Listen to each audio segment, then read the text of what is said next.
Merry Christmas, everybody. I was thinking we should talk about another grimoire, an apocryphal text.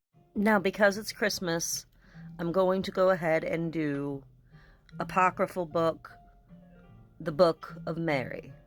From the Gnostic Society Library, the Gnostic Scriptures and Fragments, this is the Gospel according to Mary Magdalene. The Gospel of Mary is found in the Berlin Gnostic Codex, the Papyrus Berlionesus 8502. This is a very important and well-preserved codex that was discovered in the late 19th century near Akhmim in Upper Egypt. It was purchased in Cairo in 1896 by a German scholar, Dr. Karl Reinhardt, and then taken to Berlin. Despite the importance of the discovery of this ancient collection of Gnostic scriptures, several misfortunes, including 2 world wars, delayed its publication until 1955. I think that might be significant too, y'all. By then, the large Nag Hammadi collection of ancient Gnostic writings had also been recovered. It was found that copies of 2 of the texts in this codex, the Apocryphal of John and the Sophia of Jesus Christ, had also been preserved in the Nag Hammadi collection. These texts from the Berlin Gnostic Codex were used to aid and augment translations of the Apocryphal of John and the Sophia of Jesus Christ, as they are now published in the Nag Hammadi Library. But more importantly, the Codex preserves the most complete surviving fragment of the Gospel of Mary. And it is clear this is named Mary is the person that we call a Mary of Magdala, or Mary Magdalene, Maria Magdalena, also known as Mary Magdalene the prostitute, which was a disservice to her to discredit and to politically annihilate or assassinate, if you will, her reputation as one of the first female ministers of Yahushua HaMashiach, who had been a female disciple in following him and witnessed many of his miracles, was present at the Sermon on the Mount, heard most of his speeches, and was a living, active witness in following him as he went throughout Judea and was, headed towards being the teacher, the great teacher. 2 other small fragments of the Gospel of Mary from separate Greek editions were later unearthed in archaeological excavations of Oxyrhynchus, Egypt, and the fragments of the Gospel of Thomas were also found at this ancient site, which you can learn more about, and I will probably go into the Gospel of Thomas as another apocryphal text at a later time. But right now we're focused on Mary Magdalene. Finding 3 fragments of text in this antiquity is extremely unusual, and it thus evidences that the Gospel of Mary was well distributed in early Christian times and existed in both an original Greek and Coptic language translation, which is important.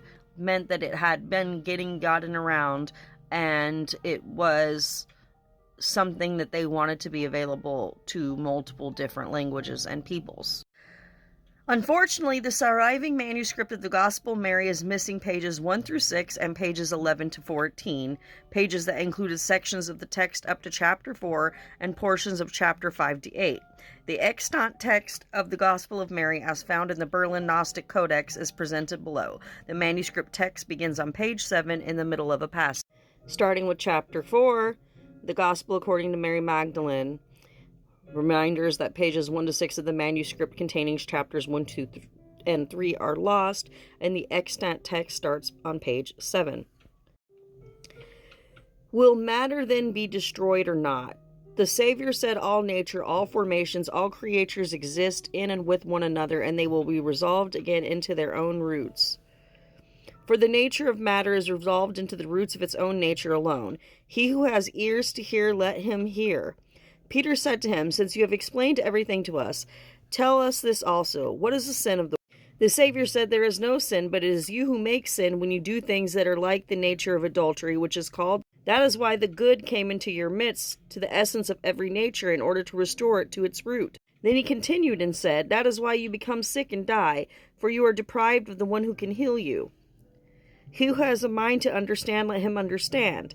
Matter gave birth to a passion that has no equal, which proceeded from something contrary to nature. Then there arises a disturbance in its whole. That is why I said to you, be of good courage, and if you are discouraged, be encouraged in the presence of different forms of nature. He who has ears to hear, let him hear. When the blessed one had said this, he greeted them all, saying, "Peace be with you. Receive my peace unto yourself. Beware that no one lead you astray, saying, Lo here or lo there, for the Son of Man is within you. Follow after him. Those who seek him will find him. Go then and preach the gospel of the kingdom. Do not lay down any rules beyond what I appointed you, and do not give a law like the lawgiver, lest you be constrained by it." When he said this, he departed. Wow, y'all. Chapter 5, But they were grieved. They wept greatly, saying, "How shall we go to the Gentiles and preach the gospel of the kingdom of the Son of Man? If they did not spare him, how will they spare us?" Then Mary stood up, greeted them all, and said to her brethren, "Do not weep and do not grieve, nor be irresolute, for his grace will be entirely with you and will protect you. But rather let us praise his greatness, for he has prepared us and made us into men."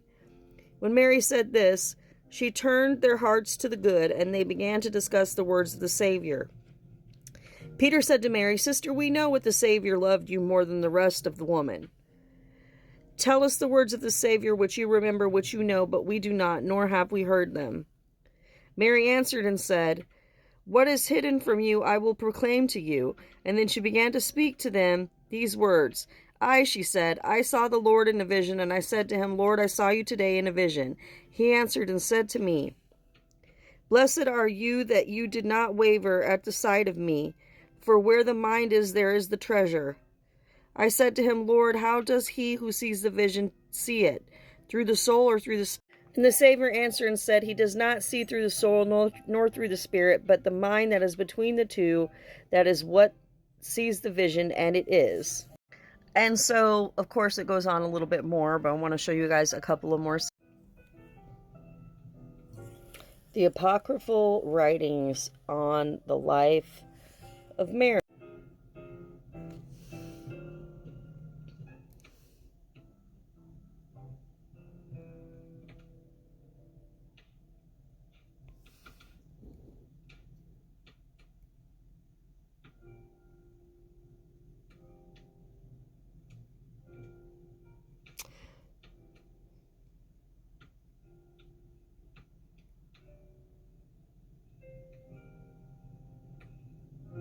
These are just different things about her.